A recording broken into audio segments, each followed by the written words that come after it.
A Rádio USP apresenta USP Analisa. Meia hora analisando assuntos atuais que envolvem a vida do cidadão e da universidade, sempre com um convidado especial. USP Analisa.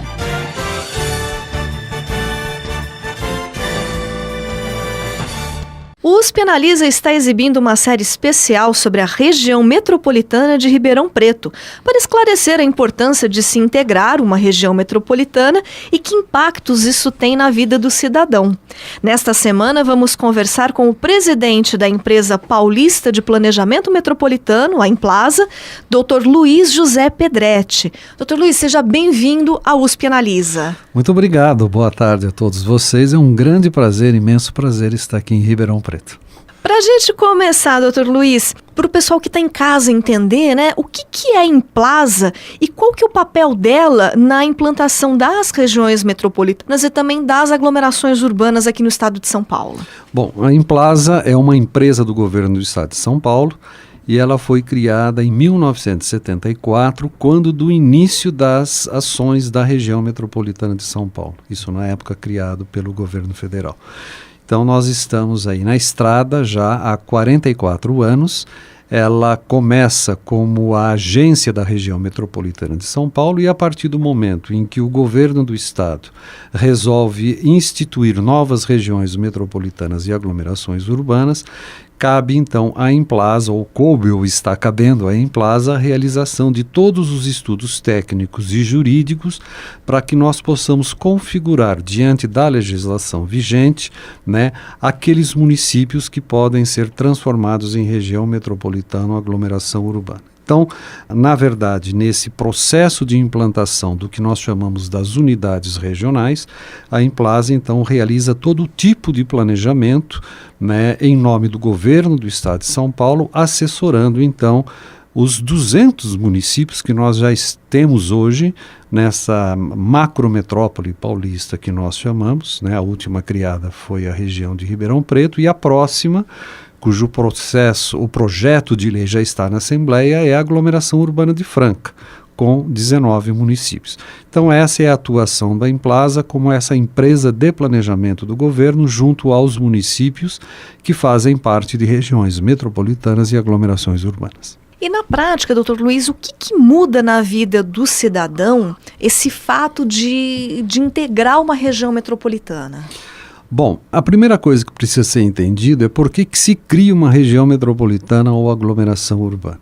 Em função dos estudos que nós realizamos, quando se identifica que começam a existir problemas de cunho regional que nenhum dos municípios isoladamente consegue resolver, nós já vamos identificando que as questões regionais começam a se sobrepor às questões locais. Bom, então a partir do momento em que se identifica que um determinado número de municípios ele pode ser então caracterizado como uma região metropolitana ou aglomeração urbana, é porque se identificou naquele território a existência de problemas que são problemas comuns. Daí que vem a expressão as funções públicas de interesse comum, porque elas passam a ser de comum interesse tanto do Estado como dos municípios. Então, muitas vezes o cidadão metropolitano, ele vive na metrópole, vive os problemas da metrópole, mas ele não tem a consciência da resolução ou como é que se podem resolver esses problemas. Sempre se olha para o município, achando que o prefeito daquela localidade, do seu município, irá resolver aquele problema cujo alcance já é regional. Então, o que se objetiva com a criação dessas unidades regionais, ou seja, regiões metropolitanas ou aglomeração urbana? A primeira coisa é a diminuição das desigualdades sociais dentro de uma região. Quer dizer, nós temos municípios com um IDH maior, geralmente um município sede, com uma economia mais pujante que os demais. Então nós precisamos trabalhar na região para que os demais municípios também possam ter um progresso econômico e social, então isso com o objetivo de diminuir as diferenças sociais existentes na região. E a segunda questão aí vem a sua pergunta, é trazer o bem-estar ao cidadão. Então, quando se fala, por exemplo, da mobilidade, né? Então as pessoas, vamos falar aqui, dar um exemplo de Ribeirão Preto, né? Quer dizer, quantos pacientes que saem de suas cidades para vir ao médico ou ao hospital aqui em Ribeirão Preto. Então isso ocorre em todas as regiões metropolitanas. Como é que é feito esse transporte? É feito pela prefeitura, e aqueles pacientes que necessitam de um tratamento contínuo, seja hemodiálise, quimioterapia, é a prefeitura que provê esse transporte? Como é que é feito tudo isso? Então esse passa a ser um problema regional. Não é um problema só da prefeitura, não é um problema só do Estado. Então, o objetivo da criação dessas unidades regionais e com a instalação do que nós chamamos da governança metropolitana, ou governança interfederativa, é que nós nos debrucemos sobre esses problemas que afligem a população em busca de soluções conjuntas diante de um compartilhamento de ações e também, muito importante, de integração de políticas públicas, políticas municipais com as políticas estaduais. Então, o que se objetiva futuramente na região metropolitana de Ribeirão Preto é que a sociedade, de uma maneira geral, tenha uma melhor qualidade de vida, por ocasião, né, da resolução ou do enfrentamento dos problemas que nós consideramos problemas regionais. E de uma forma geral, nesse processo de implantação das regiões metropolitanas, não só em Ribeirão Preto, mas no estado como um todo, o que a Implasa tem observado de avanços e dificuldades nesse processo? Os avanços que nós temos tido, eu diria assim, num primeiro momento, é o conhecimento desse território. Então nós temos a aplicação de vários instrumentos de planejamento. Um deles é o que eu chamo do Atlas Digital, é uma ferramenta que foi desenvolvida na própria Implasa, denominada Unidades de Informações Territorializadas, e de acordo com a nossa equipe técnica, a aplicação desse instrumento acaba demonstrando o DNA do território. Então nós passamos a analisar esse território, das suas potencialidades, as suas deficiências, e a partir daí a gente passa a ter, então, um procedimento mais adequado na realização de projetos por causa do conhecimento desse território. A segunda questão que eu coloco é a da receptividade que nós temos por parte dos prefeitos dos municípios que fazem parte dessas regiões metropolitanas, membros da sociedade civil também organizada, que sempre nos apoiaram na consecução desses objetivos, ou seja, voltados ao planejamento de uma região metropolitana. A dificuldade que eu colocaria, eu não diria que seria uma dificuldade, mas, na verdade, é um desafio, que é a implantação da chamada governança interfederativa. Então, aí já é uma outra questão um pouquinho mais complexa, mas rapidamente eu poderia dizer o seguinte: uma região metropolitana, ela não faz parte da constelação da federação. A nossa federação, né, ela é composta da União, dos estados, dos municípios e do Distrito Federal. Então, a região metropolitana é uma organização administrativa. Ela não tem personalidade jurídica, ela não tem prefeito, ela não tem governador, ela não tem vereador, não tem deputado, ela não arrecada tributo. Então, é uma mera concertação entre o Estado e os municípios, por força da Constituição da República, né? Mas que também, por força dessa Constituição, é instalado um sistema de governança, onde, mediante a integração dessas políticas públicas, governo do Estado e os municípios, nós vamos nos debruçar sobre essas questões regionais. E este Conselho de Desenvolvimento que é instalado é um conselho de características normativas e deliberativas. É um governo. E ele pode baixar regras na região metropolitana, isso decidido já pelo Supremo Tribunal Federal. Então é muito difícil ainda, principalmente para os prefeitos e também para organismos do Estado, entender como é que eu vou abrir mão, entre aspas, né, de legislar sobre saneamento básico, lixo, para discutir isso no ambiente metropolitano. Então, o que nós temos dito, e isso o Supremo Tribunal Federal já declarou, que, na verdade, o município não perde a sua atribuição e a sua competência, porque ela está assegurada pela Constituição. Mas o prefeito vai exercer a sua competência no âmbito de um colegiado com os demais prefeitos e os representantes do Estado, porque aquela questão ela já não é mais de interesse local específico, ela passa a ser de interesse metropolitano. Então, essa é a dificuldade normal que nós temos tido em todas as regiões de implantar um sistema que foge um pouco à regra desse federalismo nacional. Como têm sido os esforços de buscar harmonizar ou adequar a sistemática de planejamento existente com o Estatuto da Metrópole? O Estatuto da Metrópole, eu tenho uma historinha aqui rápida para contar.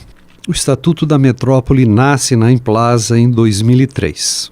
Em 2001, foi aprovado, depois de 19 anos, o Estatuto das Cidades e, na fase final de aprovação dessa lei, tiraram um capítulo que dispunha sobre as regiões metropolitanas.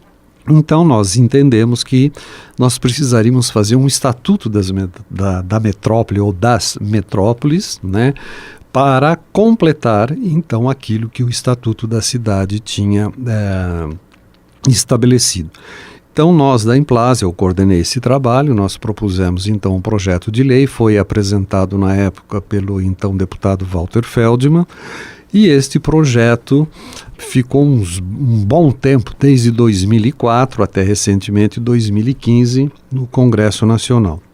Ele sofreu uma modificação radical do que nós tínhamos proposto anteriormente, e hoje o Estatuto da Metrópole, eu diria, ele contemplaria ou contempla 3 pilares, Um pilar relativo à parte de planejamento das diretrizes estabelecidas para os estados, uma segunda parte, os instrumentos do planejamento e, entre isso, o PDUI, que é o Plano de Desenvolvimento Urbano Integrado, e um terceiro pilar, este vetado, então, pela Presidente da República, que era o Fundo Nacional de Desenvolvimento Urbano, justamente para que pudessem ser promovidos financiamentos e investimentos em regiões metropolitanas nacionais. No que diz respeito a essa primeira parte das diretrizes, o Estatuto da Metrópole acabou invadindo a esfera de competência dos estados. Os estados têm competência assegurada pela Constituição Federal para a criação de regiões metropolitanas e aglomerações urbanas e também do seu sistema de gestão. Então, houve um engessamento por parte do Estatuto da Metrópole para que os estados, então, venham cumprir determinadas regras ou diretrizes, inclusive no estabelecimento da estrutura de governança interfederativa. E sabendo que isso não pode se tornar obrigatório, o que diz o Estatuto da Metrópole? Se os estados não observarem essas diretrizes, o que acontece? Eu não empresto dinheiro para vocês.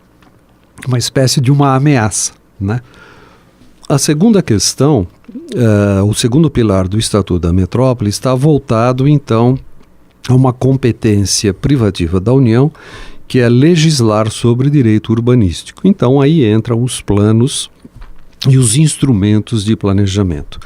Então, o PDUI é um desses instrumentos de planejamento. Como é que a Emplasa, então, tem se portado diante disso? No que diz respeito às diretrizes gerais, nós não temos observado, porque a Constituição de São Paulo, seguindo a Constituição Federal, estabeleceu um sistema de governança interfederativa, isso já em 1989. E nós instalamos todas as regiões metropolitanas e aglomerações urbanas com base nesse sistema de governança interfederativa. E é interessante que numa ação direta de inconstitucionalidade movida contra o governo do Estado do Rio de Janeiro, isso em 1998, por questões de saneamento básico, quando o governo do Rio entendeu que era competência dele, governo estadual, executar os serviços de saneamento básico, daí movida essa ação direta de inconstitucionalidade, o Supremo Tribunal Federal, então, declarou que nem tanto ao mar, nem tanto à terra. Essa atribuição é do Conselho Metropolitano. E ele se pauta, na decisão dele, no modelo paulista de governança interfederativa, que já tinha sido criado, então, em 89, E eu digo, assim, com bastante felicidade, dentro da Emplasa. Esse capítulo da Constituição do Estado, que é da organização regional, ele teve, assim, dois, vamos dizer assim, padrinhos, né? O primeiro era o presidente da Emplasa na época, hoje o ministro Henrique Lewandowski. E o segundo grande professor nosso da Faculdade de São Francisco de Filosofia, o professor Alaor Café Alves, que foi o assessor jurídico da Emplasa. Então esse sistema de governança, na verdade, foi bolado por eles e nós implantamos então na Constituição do Estado de São Paulo e festejado agora no Supremo Tribunal Federal. Então nós não estamos seguindo, né, essas orientações do Estatuto da Metrópole, inclusive porque há definições equivocadas de região metropolitana, de aglomeração urbana e uma série de outras coisas. Em relação ao PDUI, então esse nós estamos cumprindo, apesar de que também existe uma ameaça, ou existia até então, que se estabelecia um prazo de 3 anos para que esses planos fossem realizados, sob pena de responsabilidade, aí mudaram a lei de responsabilidade dos gestores públicos. Então nós iríamos ter o governador do estado e os prefeitos das regiões metropolitanas à véspera de uma eleição com uma ação civil pública por não ter cumprido isso. Então nesse aspecto, também no nosso entender, existe uma inconstitucionalidade. O governo do Pará, então, impetrou uma ação direta de inconstitucionalidade contra o governo federal e a Câmara dos Deputados, no sentido de que seja anulada, então, essa penalidade, caso o prazo não venha sido cumprido. Felizmente, foi aprovada uma medida provisória e esse prazo, então, foi prorrogado por mais 3 anos. Então, professor, concluindo a resposta, hoje a Emplasa, e eu acredito que a grande maioria dos estados brasileiros tem observado a sua estrutura de governança, aquela que vem das constituições estaduais ou então daquelas leis que dispõem sobre essa matéria.